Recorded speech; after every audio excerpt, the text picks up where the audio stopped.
what do you think happens to us after we die? What do you currently believe?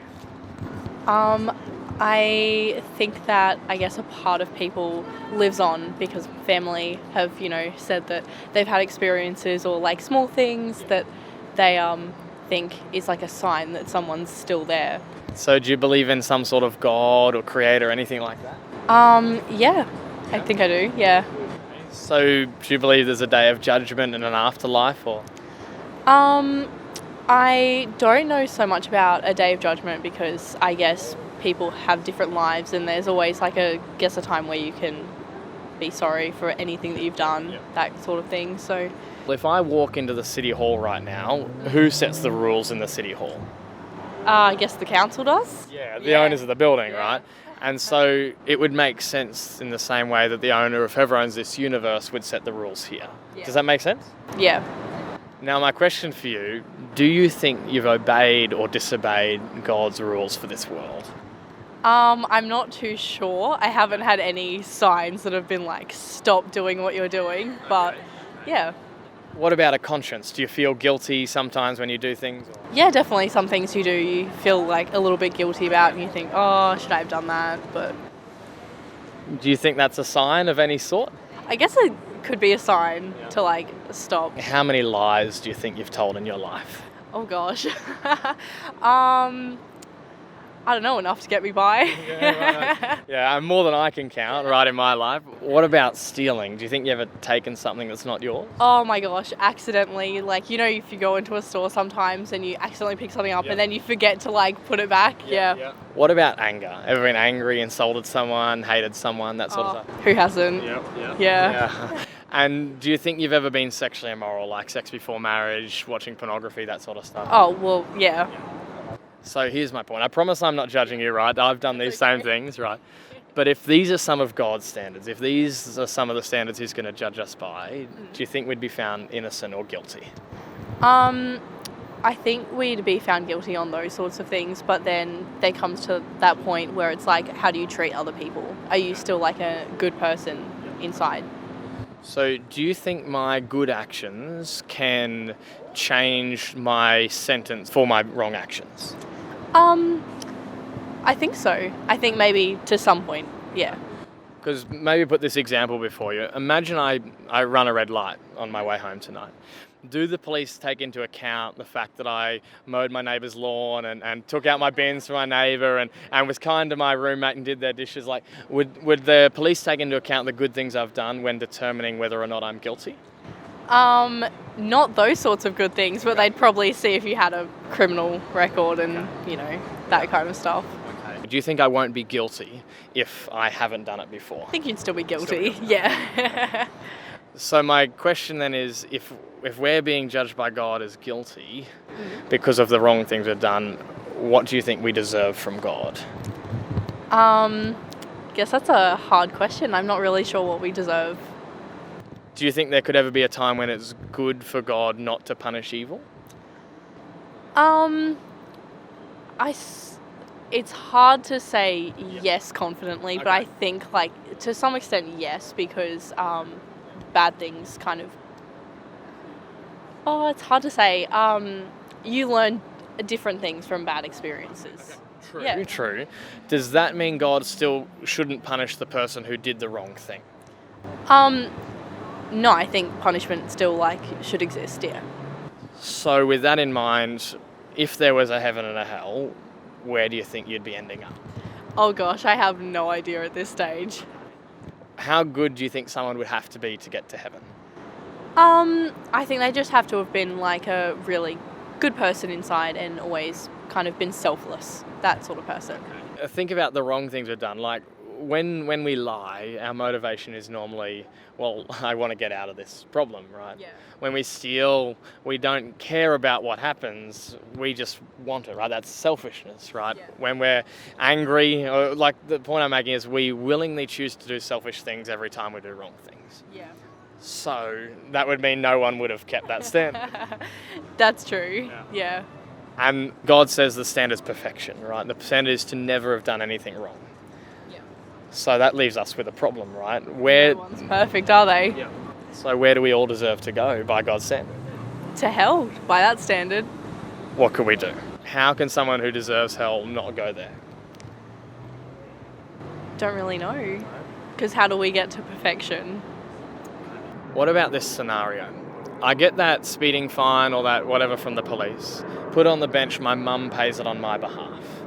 How much is left for me to pay? Nothing. So, do you know anyone that's perfect, never done anything wrong, that would be willing to pay your hell punishment? No. I actually bet you probably do, you just don't realise it. What's Easter all about? Jesus, and when he came back to life. Yeah. And what happened before he came back to life? He got crucified. You've probably heard the phrase, Jesus died for your sins. Have you heard that before? Yeah. That's the primary reason Jesus goes to the cross. Yeah. Think about it this way. If Jesus takes the punishment for everything you've done wrong, how much do you have to pay? Nothing really. So where could you go when you die? Heaven. So what should you be trusting in to get you to heaven? Jesus. Yeah, that he's done what? That he's kind of sorted out the whole situation for us. Do you see how that's good news? Yeah. What are you thinking? That maybe I don't have as much to worry about anymore. Now, I'll put this before you though, that it's not automatic, right? In the same way as if I walked around this square handing out $20 notes, only the people who accept the money receive it, right? So everyone who doesn't accept it, who rejects it or doesn't want to talk to me, doesn't get it, right? So same way with Jesus, right? So to get into heaven, it's not just that he's done it and everyone goes, but you must believe that he's taken your punishment. Does that make sense? Yeah. Now put it into practice. Imagine today you start believing that Jesus has paid for all of your sin. On your way home, you do one more sin and then you die. Where does God send you, heaven or hell? He might wait, put me in the middle for a bit and decide a little longer. Remember, he says the standard for heaven's perfection. The determiner of whether you go to heaven or hell is, does Jesus only pay for your past sins or does he pay for what you do in the future as well? I guess it depends what you do. Think about it this way. Do you know roughly how long ago Jesus died? No. About 2,000 years. I'm going to take a guess and say you're a lot less than 2,000 years old. Thank you. Yeah. Here's my point. If Jesus' death on the cross can take the punishment for anything you've done wrong in this life, it can pay for everything you have and will do wrong. Yeah. Does that make sense? Yeah. So, to make it simple, Jesus' death on the cross pays your sin past, present, and future if you believe that he took your punishment, which is very good news. Yeah. So if go back to that scenario, you trust that Jesus paid for your sin, you do one more sin and then die, where does God send you? I guess he sends me to heaven then, doesn't he? Great news for guilty people. Yeah. Does that mean, though, that I can believe that Jesus paid for my sin, know that he pays for what I do in the future, and therefore I just do whatever I want? No, I don't think so. Of course not. Yep. What do you think would motivate someone who believes that Jesus took their punishment? What would motivate them to want to do the right thing? Don't know. Just the fact that they want to do the right thing. What about this scenario? Imagine you're caught in a house. The house is on fire and you're going to die. A fireman comes in risking his life and saves you. How will you respond to the man who saved you? I don't think there's enough thank yous that you'd be able to say. Exactly. Yeah. And why are you so thankful? Because I guess there's a choice. You can come in and risk your own life and save someone. You don't have to, but they still did. Now, here's the point of my analogy. Does your gratitude or thankfulness to the fireman play a part, contribute to whether or not he saves your life? Maybe. Think about that. If I didn't thank the fireman, would he still save me? I think so, yeah. So my thankfulness doesn't come into it, it's simply a response, a natural response to being saved. Does that make sense? Yeah. So take that back to Jesus. If I believe that Jesus has taken my punishment, not just saved me from dying, but saved me from eternity in hell, how will I respond to Jesus? Just be thankful for it. Eternally thankful, right? And how would I show that to Jesus? I guess, is that not what church is for? That's a part of it, yeah. Yeah. Do you think I'd want to add to the punishment or do more wrong things so he has to pay for more wrong things? No. I'm going to want to live differently. I'm going to want to honour and serve him. Yeah. But let me check. does me thanking Jesus by obeying him and doing good things, is that a part of whether or not I'm saved? Maybe? Does it contribute to my salvation? Does it help me get Jesus paying for my sin?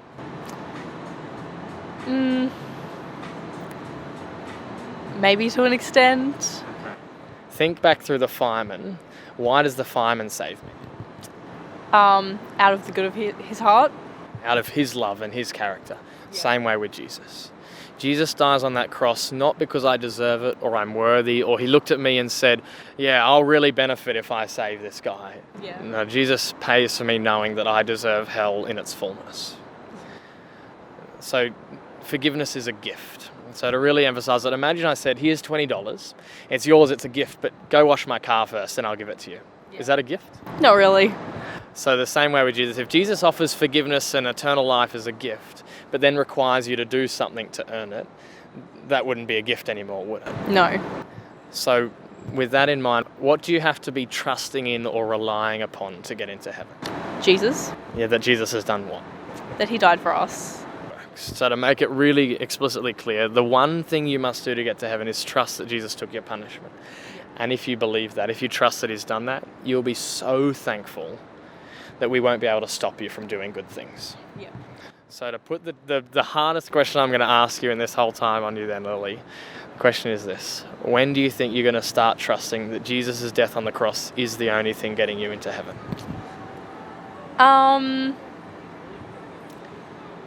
I guess I'm not too sure. I'm glad you're honest. I don't want you to just say now because I'm talking to you, right? What do you think's making you hesitant? What would stop you from trusting that Jesus took your punishment? The fact that there's just so many people and then it just seems like such a crazy idea that someone died for everyone else to take away that punishment and just put it on themselves. I would say it shows an awful lot of love. Right? Yeah. I would say there is one very clear verification, though, that Jesus is telling the truth. Very simple. If Jesus had lied, where would he deserve to go? Where would he have to go if he'd lied, he'd done a sin? Hell. So the very fact that Jesus rises from the dead can verify to you and I that he is telling the truth in every word that he ever says. Yeah. Does that make sense? Yeah. So we can trust his word because he is risen. In fact, Jesus' death is the payment, and God basically says, yes, it was, by rising him from the dead. Yeah. So do you have any other qualms, any other problems that you think would limit you from wanting to trust that Jesus paid for your sin?